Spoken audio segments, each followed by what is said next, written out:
حکیم صدق اللہ مولانا العظیم۔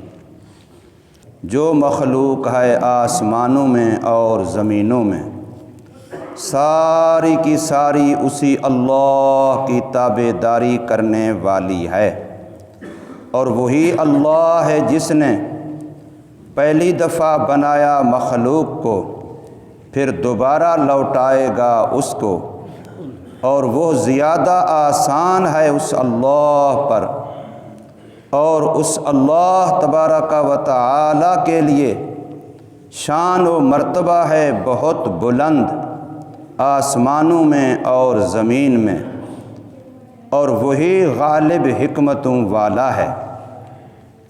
سورہ روم کی آیت نمبر 26 اور 27 آپ حضرات کے سامنے پڑھی گئی اور ترجمہ ہوا ہے۔ پچھلی کئی آیات سے اللہ تبارک و تعالی اپنی قدرت کی نشانیاں بتلا کر کے اپنا تعارف کروا رہے ہیں کہ مجھے پہچانو۔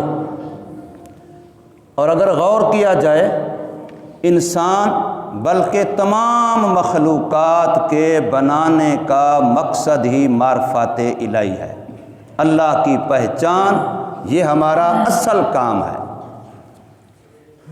بچہ پیدا ہوتا ہے تو سب سے پہلے ہمیں حکم ہے کہ اس کے دائیں کان میں آذان دو اور بائیں کان میں اقامت کہو، تاکہ اس کو سب سے پہلے جو سنایا جائے وہ اللہ اللہ اللہ سنایا جائے، اسے توحید سنائی جائے، رسالت سنائی جائے، اللہ کی کبریائی سنائی جائے، اللہ کی وحدت سنائی جائے۔ دنیا میں زندگی گزار کے قبر میں پہنچیں گے تو سب سے پہلا سوال یہی ہوگا کہ اللہ کو جانتا ہے کہ نہیں جانتا۔ سب سے پہلا سوال قبر میں پہنچتے ہی یہی ہوگا کہ اللہ کو جانتا ہے یا نہیں جانتا۔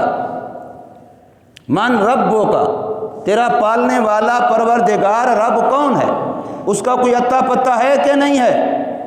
تو اس لیے انسان کی پیدائش کا، بلکہ میں نے عرض کیا تمام مخلوقات کے بنانے کا جو اصل مقصد ہے، جو غرض ہے، جو فائدہ ہے، وہ اللہ کی معرفت ہے۔ قرآن مجید کے اندر جہاں اللہ تبارک و تعالی یہ فرماتے ہیں وَمَا خَلَقْتُ الْجِنَّ وَالْإِنسَ إِلَّا لِيَعْبُدُونَ، نہیں پیدا کیا میں نے انسانوں کو اور جنوں کو مگر اپنی عبادت ہی کے لیے۔ یہ جملہ عام مشہور ہے، لیکن تمام جو عربی کی تفسیریں ہیں، لِيَعْبُدُونَ کا معنی وہ عبادت نہیں کرتے، بلکہ لِيَعْبُدُونَ کا معنی ہے لِيَعْرِفُونَ، تاکہ وہ اللہ کو پہچان لیں۔ ایک بندہ نماز پڑھ رہا ہے، جتنے اخلاص سے پڑھ رہا ہو، جتنے خلوص سے پڑھ رہا ہو، خشوع خضوع سے پڑھ رہا ہو، رکوع سجدہ بڑا اطمینان والا کر رہا ہو، لیکن اسے پوچھیں کس کے سامنے سجدہ کر رہا ہے، کس کے لیے قیام ہے، کس کے لیے رکوع ہے، وہ کہے مجھے پتہ کوئی نہیں، وہ کہے میں نہیں جانتا، مجھے نہیں پتہ۔ تو بتائیے اس کی یہ نماز بنے گی؟ اس لیے کہ اسے معرفت ہی نہیں ہے، پہچان ہی نہیں ہے کہ میں نے سجدہ کس کا کرنا ہے، وہ ذات کیا ہے، کون ہے۔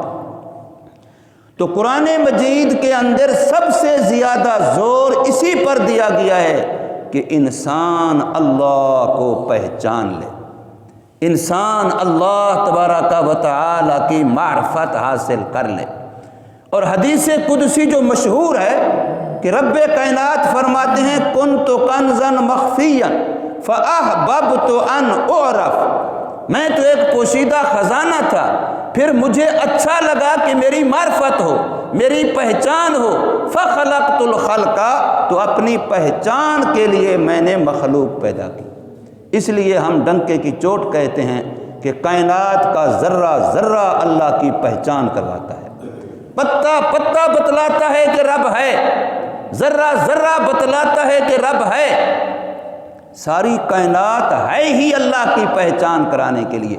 ابھی آپ نے پچھلے درسوں میں سنا کہ آپ کی شکلوں کا مختلف ہونا اللہ کی پہچان کروا رہا ہے، آپ کی زبانوں کا مختلف ہونا اللہ کی پہچان کروا رہا ہے، آپ کی نیند بھی اللہ کی پہچان کروا رہی ہے، آپ کا روزی کمانا بھی اللہ کی پہچان کروا رہا ہے۔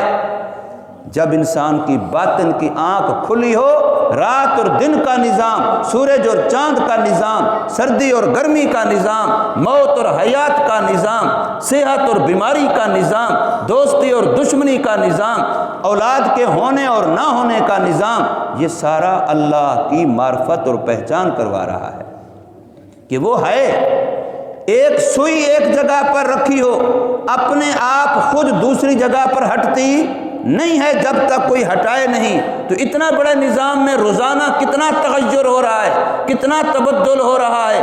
ابھی صبح ہے، کچھ وقت کے بعد شام ہو جائے گی، رات ہے تو دن ہو جائے گا، سردی ہے تو گرمی ہو جائے گی، دوستی ہے تو دشمنی میں بدل جاتی ہے، دشمنیاں دوستی میں بدل جاتی ہیں، امیر ہے تو غریب ہو جاتا ہے، غریب ہے تو امیر بن جاتا ہے۔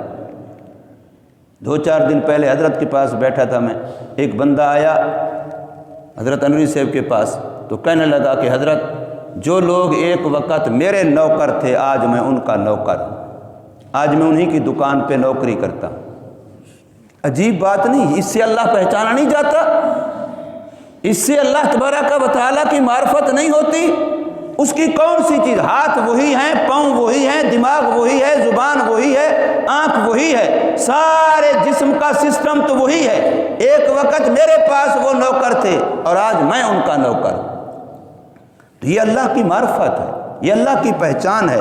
سب سے بڑا کام جو ہمارے ذمے ہے وہ رب کی معرفت ہے، اور یہ موت سے پہلے پہلے حاصل کرنا فرض ہے، ورنہ قبر میں پھر جواب نہیں ہو پائے گا۔ اس لیے فرمایا اللہ تبارک و تعالیٰ نے یہاں بھی اپنی پہچان کرواتے ہوئے وَلَهُ مَنْ فِي السَّمَاوَاتِ وَالْأَرْضِ، اسی اللہ ہی کے لیے ہے تمام کی تمام وہ مخلوق جو آسمانوں میں ہے اور جو زمینوں میں ہے۔ اور آگے فرمایا کُلٌّ لَهُ قَانِتُونَ، ساری کی ساری اس کی فرما بردار ہے، کوئی چاہتے ہوئے اپنی خوشی سے اور کوئی نہ چاہتے ہوئے۔ اب دنیا میں جو لوگ خدا کو نہیں مانتے، ان پر جب موت آئے تو ان کو کوئی اب نہ مرو، انکار کر کے دکھاؤ، بچ کے دکھاؤ۔ انہوں نے بھی ماننا ہے رب کا موت والا فیصلہ۔ بڑھاپا نے آنا ہے، اب کوئی بندے کو کہو بوڑھا نہ ہو، اپنے آپ سے بڑھاپے کو روک کے دکھائے۔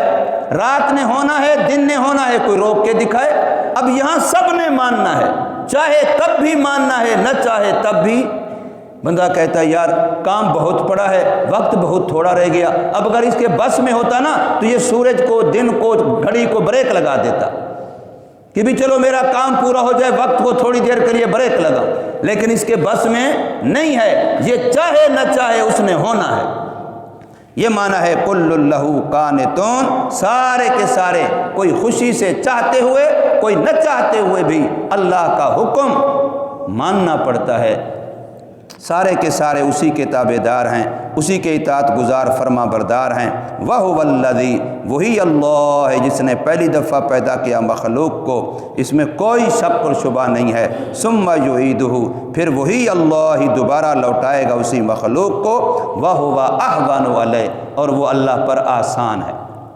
یہ بھی ہمارے سمجھانے کے لیے جملہ کہا گیا ہے کہ کسی بھی چیز کا پہلی دفعہ بنانے سے دوبارہ بنانا آسان ہوتا ہے، یہ صرف ہمیں سمجھانے کے لیے۔ حدیث پاک میں صاف ہے، رب کائنات کے لیے جیسے پہلے بنانا آسان، ایسے دوبارہ بنانا آسان، جیسے دوبارہ بنانا آسان، ایسے پہلے بنانا آسان، جیسے ایک انسان کا بنانا آسان، ایسے ساری کائنات کی ساری مخلوق کا بنانا بھی آسان۔ اس کے لیے مشکل والی بات ہے ہی نہیں، وہاں مشکل والی بات کا تصور ہی نہیں ہے۔